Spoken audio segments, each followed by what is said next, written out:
High প্রত্যেককে সকলকে আমাদের ইউটিউব চ্যানেলে স্বাগত।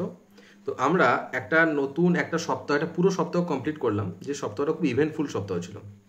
প্রথমত ডোনাল্ড ট্রাম্পের পাগলামো, দ্বিতীয়ত ইসরায়েলের সাথে ইরানের যুদ্ধ, এই সব কিছু নিয়ে একটা খিচুড়ি সপ্তাহ আমরা পালন করলাম। কিন্তু তা সত্ত্বেও ইন্ডিয়ান মার্কেট কিন্তু যথেষ্ট ভালো র্যালি দিয়েছে। আমরা যদি উইকলি ক্যান্ডেলে গিয়ে আজকের উইকটাকে দেখি, এই উইকটা, তাহলে একটা বড়সড় কিন্তু গ্রিন ক্যান্ডেল দেখতে পাবো।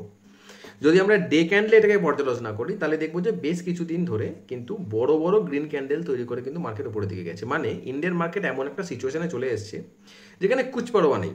মানে ইসরায়েলের সাথে যুদ্ধ হচ্ছে, ডোন্ট কেয়ার। ট্রাম্প কিছু বলছে, ডোন্ট কেয়ার। ট্যারিফ, ফার্মার উপর ট্যারিফ বের বাড়িয়ে দিচ্ছে, ডোন্ট কেয়ার। যাই হয়ে যাক না কেন, আমরা কিনবো, এরকম একটা মানে অকুত ভয় একটা মুডে চলে এসেছে ইন্ডিয়ান মার্কেট। তো এটা দেখতে ভাল লাগলেও ফিউচারটা ভেবে একটু কষ্ট হয়, একটু দুঃখ লাগে যে কি হতে পারে ফিউচারে। যেমন এই যে ইসরায়েলের সঙ্গে যে যুদ্ধটা চলছে, সেটা কিন্তু খুব একটা খারাপ পজিশনে নেই, মানে যথেষ্ট সিরিয়াস পজিশনে রয়েছে। ইউএসএ হয়তো যুদ্ধে নেমেও যাবে। এই জায়গায় দাঁড়িয়েও আজকে এফআইআই প্রায় 9,000 কোটি টাকায় বাই করেছে দেখলাম। প্রায়, হ্যাঁ, 7,900 কোটি টাকা, সরি, 7,900 কোটি টাকা বাই করেছে। ডিআইআই একটুখানি লজ্জাসরম রেখেছে, 3,000 কোটি টাকার মতো সেল করেছে। কিন্তু তা সত্ত্বেও এফআইআই যে পরিমাণে বাই করছে এবং কন্টিনিউয়াসলি বাই করে যাচ্ছে, এর কোনো বিরাম নেই। তো এটা দেখে মনে হচ্ছে না যে ইন্ডিয়ার অবস্থা পুরো খারাপ। কিন্তু একটা কথা আমি বলি, যে চার্ট যখন আমি দেখছিলাম, আজকে ভালো করে চার্ট আমি পর্যালোচনা করছিলাম, নিফটি চার্টের কথা বলছি, সেখানে আমি দেখলাম যেটা 25,000, এই যে লেভেলটার আশেপাশে, না মানে 100-150 পয়েন্টের উপর নিচে 25,000 এই লেভেলটাতে প্রায় 7টা উইক ধরে মার্কেটটা কিন্তু একই জায়গায় রয়ে গেছে। ঠিক আছে, ছটা উইক ধরে একই জায়গায় আছে। এবং এর সাথে সাথে যেটা আমি দেখছিলাম, আরএসআই যদি আমরা পর্যালোচনা করি, তো আরএসআই এর যে ট্রেন্ড, না আমি আরএসআই ভ্যালুর কথা বলছি না, আরএসআই ট্রেন্ডের কথা বলছি।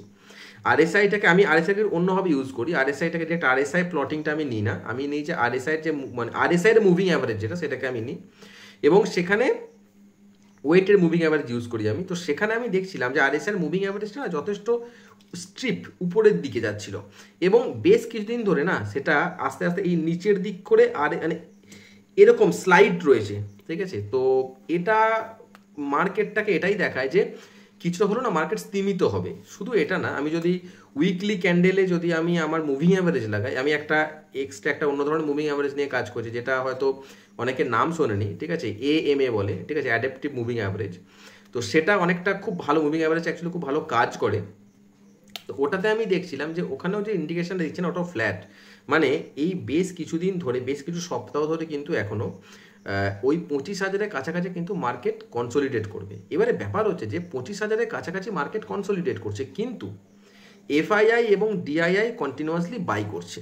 তো এটা কি ইন্ডিকেট করে যেটা যে বাইং প্রসেসটা চলছে না, সেটা প্রাইসকে খুব একটা এফেক্ট করছে না।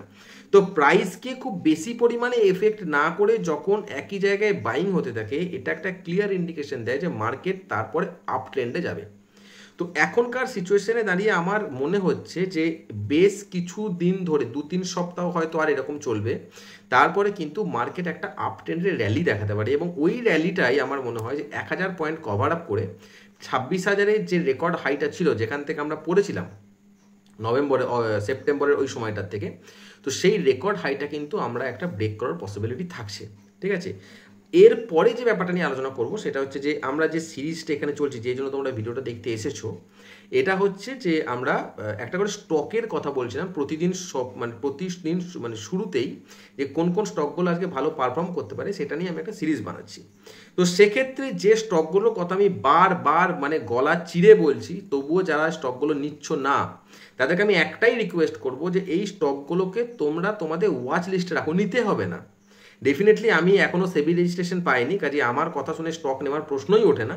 কিন্তু তাও আমি এইটুকু বলতে পারি যে যে স্টকগুলোর কথা আমি বলছি, জাস্ট এডুকেশন পারপাসের জন্য সেই স্টকগুলো তোমরা ওয়াচ লিস্টে রেখে দেখো যে সেই স্টকগুলো পারফরমেন্স কেমন করছে। ঠিক আছে, তারপর নেওয়া না নেওয়া তোমাদের ব্যক্তিগত ব্যাপার, তোমরা তোমাদের অ্যাডভাইজারের সাথে কথা বলতে পারো বা নিজেরা যেটুকু বুঝে শুনে করতে পারো সেটা করতেই পারো। তো এই স্টকগুলোর কথা আমি আগেও বলেছি, আজকেও আবার বলছি। ভোল্টাস, যেটা আজকে 3%-এর উপরে দিয়েছে, আমি গতকালকে বলেছিলাম এবং এটা টেকনিক্যাল আলোচনা করে বলেছিলাম যে কেন ভোল্টাস উপরের দিকে যেতে পারে। ইউটিআই এএমসি আমি গত 3 দিন ধরে বলছি। ঠিক আছে, ইউটিআই এএমসি প্রতিদিন আপ ট্রেন্ডে যাচ্ছে। ওকে, আচ্ছা, তারপর হচ্ছে মান্যবর, এটাও আমি প্রতিদিন বলছি, আজকেও 1.5%-এর উপরে দিয়েছে। আচ্ছা, আমি আর একটা কথা বলছিলাম, মারুতি, যেটা আজকের দিনে প্রফিট দেয়নি, লসে আছে খুব সামান্য পরিমাণ, কিন্তু গতকাল ভালো প্রফিট দিয়েছিল। AU finance, AU bank, small finance bank, এই যে কটা আমি স্টকের নাম বললাম না, এই কটা স্টক আমি বেশ কিছুদিন ধরে বলছি। আমি আগামীকাল মানে আজকের জন্য বলেছিলাম, গতকালকের জন্য বলেছিলাম, ঠিক আছে। তো এই যে স্টকগুলো আমি বলছি না, এই স্টকগুলোকে যদি তোমরা একটু তোমাদের ওয়াচ লিস্টে রাখো, শুধু রেখে দেখো যে কেমন পারফর্ম করে, দেন তুমি আমাকে বলো যে না ভালো হচ্ছে, খারাপ হচ্ছে, ব্লা, যেটা তোমার ইচ্ছা, যেটা মন হবে। তো এই স্টকগুলো আমার মনে হয় ভালো পারফরমেন্স করবে, বিশেষ করে মান্যবরের প্রতি আমার একটা আলাদাই একটা কি বলবো, মানে একটা এক্সপেকটেশন আছে, কারণ ওর স্টকের ইয়েটা এত সুন্দর না, মানে সিচুয়েশনটা এত সুন্দর না এখন। যারা দেখোনি তারা দেখো, আমি এটা নিয়ে আলোচনা করেছিলাম সম্ভবত গত 18 তারিখে যে ভিডিও, 18 তারিখে স্টকের যে লিস্ট আমি দিয়েছিলাম, সেখানে আমি এটা নিয়ে আলোচনা করেছিলাম, তোমরা দেখে নিতে পারো একবার। তাহলে দেখলে বুঝতে পারবে যে কত ভালো পজিশনে রয়েছে, একটা বিশাল র্যালি দেওয়ার কিন্তু একটা পসিবিলিটি রয়েছে মান্যবর থেকে, ঠিক আছে। তো যাই হোক, তো আমি এইগুলো নিয়ে আলোচনা করেছি, তোমাদের যারা দেখার ইচ্ছে তারা দেখে নিতে পারো, কোনো সমস্যা নেই। তো যে জন্য আজকে ভিডিওটা মেনলি আসা, যে আমরা যে সিচুয়েশনে দাঁড়িয়ে আছি সেখান থেকে মার্কেট উপরের দিকে যাবে, নো ডাউট, ক্লিয়ার। তো আমাদের যেটা করতে হবে, যে প্রতিদিনের আমরা যে স্টকগুলোকে নিয়ে আলোচনা করব, সেই স্টকগুলো তোমরা তোমাদের ওয়াচ লিস্টে রেখে দিও এবং একটু ওয়াচ করে দেখো, যদি ভালো লাগে দেন তো সেগুলো নিয়ে আমরা কাজ কারবার করবোই। ওকে, তো আজকে আমি এখানেই ভিডিওটা আপাতত শেষ করছি। যারা এখন পর্যন্ত ভিডিওটা দেখেছো তাদেরকে একটাই রিকোয়েস্ট, যে যদি ভিডিওটা ভালো লেগে থাকে, যদি ভালো লাগে তাহলে লাইক করো, যদি ভালো লাগে, যদি মনে হয় যে এগুলো কাজে লাগছে, তাহলে একটা সাবস্ক্রাইব করে দিও, কমপ্লিটলি ফ্রি, বেল আইকন টিপে দিও, তাহলে নোটিফিকেশন পাবে। ওকে, কারণ আমি দেখছিলাম যে ভিডিওতে প্রায় 60%, 70% এরকম লোকজন আছে যারা ভিডিও দেখে চলে যাচ্ছে, সাবস্ক্রাইব করছে না। ওকে, কি আর করা যাবে, না ভালো লাগলে করবে না, বাট সাবস্ক্রাইব করে দিও, আমার ভালো লাগবে। আর এই ভিডিওর ডেসক্রিপশন বক্সে আমি একটা আমার ফেসবুক পেজের লিঙ্ক দিয়ে দেবো। ওকে, তো সেই পেজটাকেও তোমরা লাইক করে দিও, কারণ সেই পেজে আপডেট দিই আমি।